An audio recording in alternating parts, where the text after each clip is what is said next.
ስላልተመቸኝ እንጂ ወዲያውን መግባት እችል ነበር። በጸሎት የከፈቱት አባታችን ቀሲስ ይትባረክ የተናገሩት ሀሳብ ሲሰጡ የተናገሩት ነገር ነበር። በጸሎት የከፈቱት ቀሲስ ይትባረክ የሚባሉት ሰው ናቸው ይህንን መረጃ ያወጡት። እኚህ ቀሲስ ይትባረክ የተባሉት እኚህኛው አባት ማለት ነው።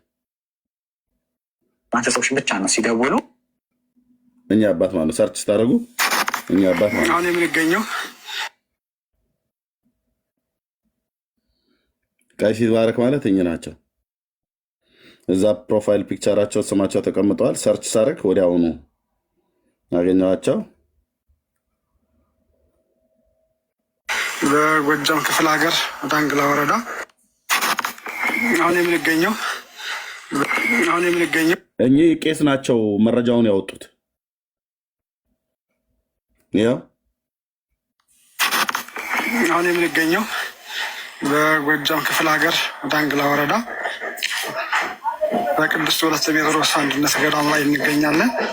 ቅዱስ ወለተ ጴጥሮስ አንድነት ገዳም የሚገኘው በጎጃም ክፍለ ሀገር በዳንግላ ወረዳ ምድረ ጀባይ ተብሎ ወይም ቱሙሃ ተብሎ በሚጠራው አካባቢ የሚገኝ እናታችን ቅድስት ወለተ ጴጥሮስ ቃል ኪዳን የተቀበለችበት ቦታ የጸለየችበት ቦታ ነው። ቃል ኪዳን የተቀበለችበት በአፄ ሱስንዮስ ዘመነ መንግስት የካቶሊክ እምነት በተስፋፋበት ሰዓት እሷ ግን ከቤተ መንግስት ወጣ እየሰበከች በዚህ በረሃ ነበር ስትጸልይ የነበረው። በዚህ በረሃ ታችን ዙሪያው በዋሻ የተከበበ ነው። ዋሻማ ነው ሁሉም አካባቢ። ቦታው በጣም ደስ ይላል።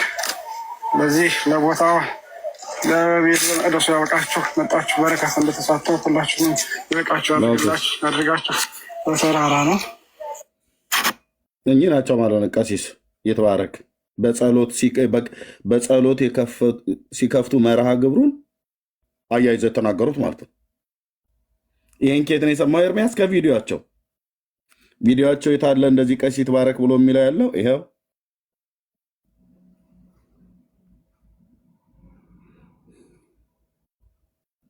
እንጂ ወዲያውን መግባት እችል ነበር። በጸሎት የከፈቱት አባታችን ቀሲስ ይትባረክ የተናገሩት ሀሳብ ሲሰጡ የተናገሩት ነገር ነበር። ትዝ የሚለኝ ኢዮስያስ ነበሩ፣ ገብረስላሴም ያው ነበር ወንድማችን ማለት ነው። እና እኔ የማውቀው አንድ ገዳም አለ፣ ሰው እየታረደ መስዋዕት የሚቀርብበት አልናገርም፣ ያንን ገዳም መናገር አልፈልግም እንጂ ብለው ሲናገሩ በጣም ያሸከከኝ፣ በጣም ነው ያመመኝ። ይህን ገዳም ማወቅ እፈልጋለሁ። እናንተስ እንዴት አስችሏችሁ ነው ዝም ያላችሁ? ይሄ ስንቱን ሰው ሊያሰናክል ይችላል። ትክክለኛ እስከሆነ ለምንድነው ማይነገርም? ቤታችንን እንድናጸዳ ይህንን ማወቅ እፈልጋለሁ። እናንተ ዝም ያላችሁበት። እሳቸውስ በእርግጥ ኦርቶዶክሳዊ ናቸው ወይ? አልገባኝም። ገብርሽ ማራት የገባ ነገር ካለ እኔ የለው ኔትወርክ አስወርዶ ነበር እኮ የሆነ ሰዓት ላይ እና ይህን ሀሳብ አሰማው ሲሰጥም ገር ወይ ነበር ነገር ገብረስላሴ ቀስ ይቅርታ ገብረስላሴ እኔ ነበርኩኝ። ቅድም አባታችን ቀሲስ እንደዛ ብለው ነበረ በመሀል። ሌላው ነገር ያው እኛ እነሱንም እንደዚህ ክፍተት ያለባቸው ሰዎችን ለማስተማር ስለሆነ የመጣ ነው። ከስሜት በጸዳ መልኩ ቀስ አድርገን ያለውን ነገር እንትን ቢባል ጥሩ ነው። እኔ ሰምቻለሁ ነበርኩኝ። ቅድም አባታችን እንደዛ ብለዋል። ሰው አንድ ገዳም አለ ሰው መስዋዕት ይደረጋል ብለው ሲሉ ሰምቻለሁ። አንተም ነበር ገብረስላሴ። ሰውየው ከሱ ሲናገሩ ሰምቻቸዋለሁ። ያሉበትን አግባብ ስላላወቁ ነው ሊሆን ይችላል። ሁሉ ገዳም ንጹህ አይባልም። ሁሉ ምዕመን ንጹህ አይባልም። ሁሉ መምህር ንጹህ አይባልም።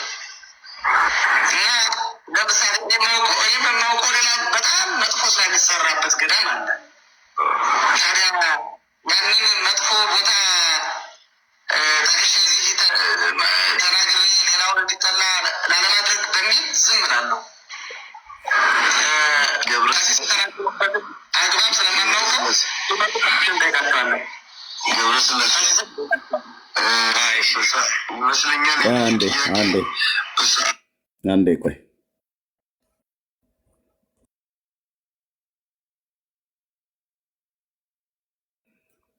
እሺ አቶ ለምንድን ነው ያላስቆማቻችሁና ለምን ማብራሪያ ያልጠየቃችሁ ነው ይመስለኛል የልጁ ጥያቄ። አክቹዋሊ እንዴት እንዳለፋችሁት እኔም አላውቅም እና ተናዷል ልጁ። የተናደደበት ምክንያት አክቹዋሊ ያስደነግጣል። እንደዚህ አይነት ነገር ሁሉም ሰው በኩል ሊቀበለው አይችልም እና ሜቢ እኔ በኔጌቲቭ መንገድ አልተረዳሁትም የልጁ ጥያቄና ገጽ ላይ የነበራችሁ ሰዎች አባታችን ከምናግባብ ነው እንደዚህ ያሉት። ምክንያቱም አንዳንዴ ቀጥታም ላይሆን ይችላል ነገሩ፣ እኛን በተረዳነው መንገድም ላይሆን ይችላል። በዛ መንገድ ከሆንም ደግሞ ይህ በጣም ፍጹም ሊወገዝ የሚገባ ነገር ነው እና ለምን አልጠየቃችሁም ነው ይመስለኛል ጥያቄው። እና ትንሽ ነርቨስ ሆኗል፣ ተናዷል። ለዛ ነው ያልተግባባችሁት። እኔ እንደዛ ነው ይመስለኝ። ለተለያዩ ሰዎች የላከ ይገኛል።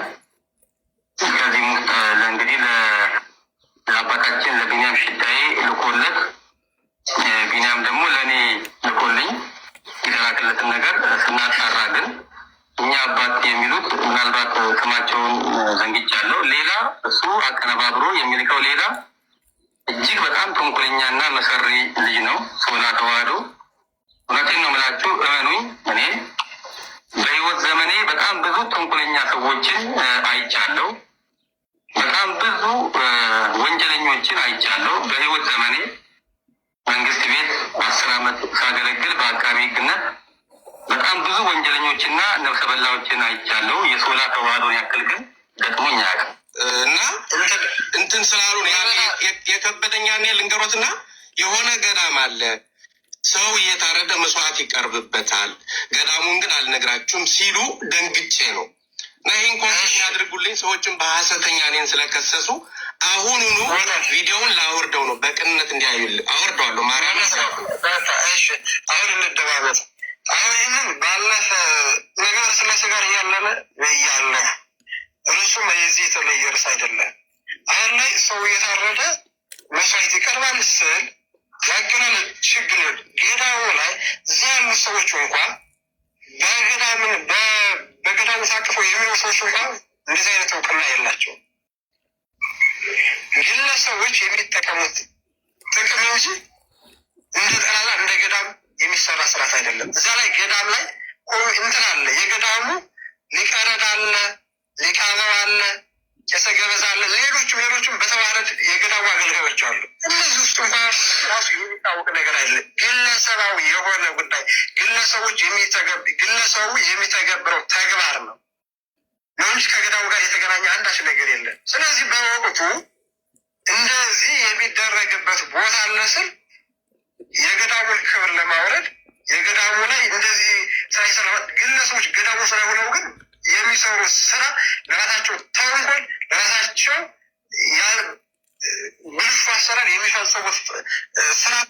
ይህ ፕሮግራም የቀረበው ሆተ ብርሃን ሚዲያ ላይ ነው። ስራ ለራሳቸው ተንኮል፣ ይሄ ሚዲያ ላይ ነው የቀረበው። እዚህ ሚዲያ ላይ ይቅርታ፣ እዚህ ሚዲያ ላይ ቀርበው ነው የተናገሩት። ሆተ ብርሃን የኦርቶዶክስ አማኝ የሆኑ ሚዲያ ነው። ኦኬ ብልሹ አሰራር የሚፈጽሙት ስርዓት እንጂ ከገዳሙ ጋር የተገናኘ ጉዳይም አይደለም። ግን ቦታው ላይ ሰዎች ገብተው ይህን ስራ ይሰራሉ። ቦታው ላይ ገዳሙ ይህ ነው። ምን ታረጉታላችሁ? ገዳሙ ላይ ገዳሙ ነው ብላችሁ፣ እዛ ነው ብላችሁ፣ ጎጃም ነው ብላችሁ፣ ጎንደር ነው ብላችሁ፣ ሸዋ ነው ብላችሁ፣ ትግራይ ነው ብላችሁ ምን ልታደርጉት ነው? እዛ ገዳም ሲሄዱ የዚህ ገዳም ላይ ዘንዶ ለዘንዶ ሰው ይገበራል አሉ። ዘንዶ የሰው ደም ይጠጣል አሉ። የት ነው ቦታው ብላችሁ ልታዩብ ነው ወይስ ምን ልታደርጉ ነው? አንድ ሰው ልንገራችሁ፣ አንድ ሰው እንደዚህ ይደረጋል ተባለና እንዲሁ ዝም ብሎ መረጃ ሊያጣራ ሄደ። ምናውቀው ሰው የሚያጣራ ሲሄድ ሰውየው ደረሰበት። ይዞ ጫካ ገብቶ ጥፍር ነቅሎ ነው የላከው። ስለዚህ አሁን ከገዳም ጋር ሳይሆን ከግለሰብ ጋር ጉዳዩ ከግለሰብ ጋር ነው የተያያዘው። ጉዳዩ ከግለሰብ ጋር ስለሆነ አሁን ቦታው የት ነው? ቅድም ምናምን ያች ዝማሬ ማርሜና ምትባል ሪከርድ አድርጉ በማርያም ምናምን በማርያም ቦታውን ንገር ምናምን ስትል ነበረች። ቦታው ላይ ሳይሆን ሰዎች ላይ ስራ መስራት፣ ሰዎችን የማዳን ስራ፣ ተከታዮቻቸው የሰዎች ተከታይ የሚሄዱበት መንገድ ስህተት እንደሆነ ከዛ ይታረሙና እውነተኛ ህገ ቤተክርስቲያንን ስርዓተ ቤተክርስቲያን ጠብቀን እንጓዝ። እኛም እንጠቀም፣ ክርስቲያኖችን እንጠቀም። በምን እንጠቀም? ስርዓትን በመጠበቅ ስርዓትን በመጣስ ተጠቂዎች አንሆን እና እንደዚያ ቢሆን የተሻለ ቢሆንም እያስፈራሩ ነው ምናምን። ምንም እያስፈራራቸው አይደለም። በምን ማስፈራራቸው? ከፈራችሁ የራሳችሁ መፍራትም የራሳችሁ። እግዚአብሔርን ፍሩ፣ ሰውን አትፍሩ። ምንም ሰሩት በቃ ታች ላይ 666 ሊሆን ይችላል። የ666 አምላክ ሊሆን ይችላል። እዛ ሰው ይሄድ የሚያደርገው ሰው እንደዚህ ሊሆን ይችላል። ገዳሙ ግን እውነተኛ ገዳም ጥንታዊ የሆነ ገዳም ሊሆን ይችላል። ስንት የነበሩ አባቶችም እውነተኞች አባቶች ሊሆኑ ይችላሉ። አሁን ላይ የገባው ሰው ግን ዘንዶ አምላክ ሊሆን ይችላል። ከእምነት ውጭ እንደዚህ አሁን እንደዚህ የሚያደርግ ሰው ክርስቲያን ነው ብለን ስለማናስብ ማለት ነው። ስለዚህ አሁን ቦታውን መናገሩ ለእናንተ የሚጠቅማቸው ይመስለኝ። እኔም ማወቂ ራሱ ጥሩ ስሜት አይሰማኝ እንኳን ለእናንተ ልታውቁትና ያለው ነገር ይሄ ነው ወንድሜ። እግዚአብሔር አክብርልኝ አባታችን። ገዳሙ ማወቅ ለምንድን ነው የሚያስፈልግ ብሎ ቢሉ እኛ እንግዲህ ስደተኞች ነን። እግዚአብሔር ቢያለ ጊዜ አገር ቤት ስንገባ ገዳሙ ቦታም ስንሄድ እኛም ሰዎች ነን። ሰው የሚታረድበት ከሆነ እኛም ለመጠንቀቅ ቤተሰቦቻችንም እንዳይሄዱ ለማስጠንቀቅም ይጠቅማል። ግን በጣም የሚያሳዝን እዚህ ጋር ስሆን አነጋገር ትንሽ ማለት ሜክሴንስ እንዲሆን ብዬ ነው። አልገባኝም። ይሄ ከቤተ ክርስቲያን ጋር ማጠልሸት ምንድን ነው የሚያገናኘው? እንድታስረዳ ይፈልጌ ነው። እኔም በቀንነት ነው እየጠየቁ ያለ። ያው እንግዲህ ያኔ የሰማበት አንግል ቃል በቃል ነበር። የሆነ ገዳም አለ፣ ሰው እየታረደ መስዋዕት ይቀርብበታል። የገዳሙ ስም ግን አልነግራችሁም ነች። እቺ አሁን ኤክስፕላኔሽን ሞር ዴፊኒሽን እየተሰጠ ያለ አሁን ነው ባስ ሰዎች እና ዞሮ ዞሮ ግን እነዛ ሰዎች በገዳሙ ውስጥ ገብተው ከሆነ እንደዛ የሚያደርጉ እንግዲህ ቅዱሳን ገዳሞቻችን ክብር ይነካል ብዬ አምናለሁ። አሁንም ቢሆን ማለት ነው።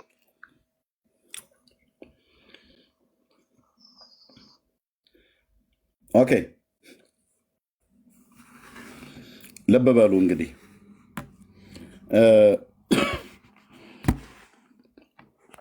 አሁን ይህን ቪዲዮ የሰማ ለማጣራት በጣም ቀላል ነው። ቄሱ ጋር ብቻ መሄድ ነው።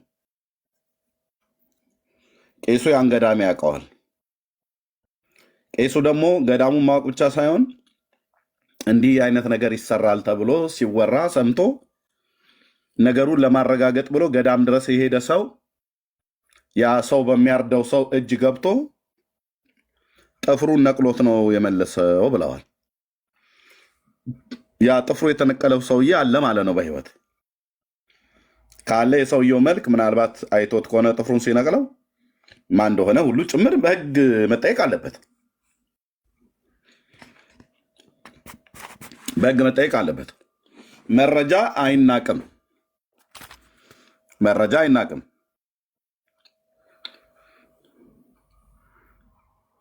ከዚህ በፊት ለዘንዶ እርጎና ወተት ሲቀልቡ በአቡነ እንድርያስ ዋሻ ላይ አይተናል ብለው ልጆች ሲናገሩ ሰምተናል። ገዳም ውስጥ የሄዱ ማለት ነው። ቪዲዮ አለ የሱን። እንደውም አይ ቲንክ ቤተ ገብርኤል ነው የሚባል ልጅ እሱ ቤት ነበር ይሄ ፕሮግራም የተከናወነው። ልብ በሉ፣ የኦርቶዶክስ ቄስ ናቸው የተናገሩት። ቀሲስ ባረክ የሚባሉ ቦታው ድረስ ሄደዋል፣ አይተዋል፣ ሰምተዋል። በመጀመሪያ ገዳም ውስጥ ነው አሉ። ከዛ እንደገና ደግሞ አይ ገዳሙ ይህንን አያውቀውም፣ ግን በገዳም ውስጥ ደግሞ ግለሰቦች ይህን እያደረጉ ነው አለ። ኦኬ፣ በጣም እንግዲህ መጠየቅ አለበት ማለት በደንብ መጠየቅ አለበት።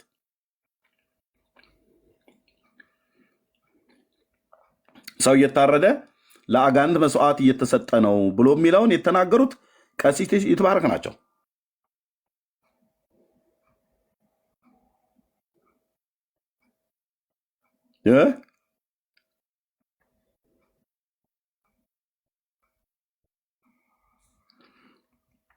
የህግ አካላት ሊጠይቃቸው ይገባል።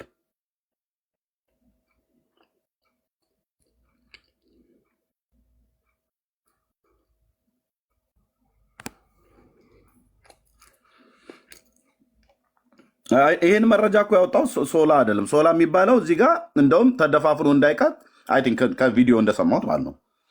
ሶላ ብለህ ጥለዋል እንዴ? ሶላ ምን አጠፋ? ሶላ ሰማሁ ነው ያለው ከቄሱ አፍ። የሰማውን ተዳፍኖ እንዳይቀር ከነከነው አወጣው ማለት ነው። መረጃውን ግን የተናገሩት ቀሲሱ ናቸው። ሆተ ብርሃን ሚዲያ ላይ እነ ገብረስላሴ ሁሉ ጭምር እኛም ብዙ የምናውቀው ነገር አለ። በሌላ ገዳም ውስጥም ብዙ ክፉ ነገር የሚሰራው ነገር አለ። አናወጣውም ብለን ነው እንጂ አለ። ኦኬ፣ ይህንን ብዙ ሰው በሚሰማበት ነገ ጠዋትም ላይ በደንብ እናቀርበዋለን። መጠየቅ አለበት፣ መመርመር አለበት።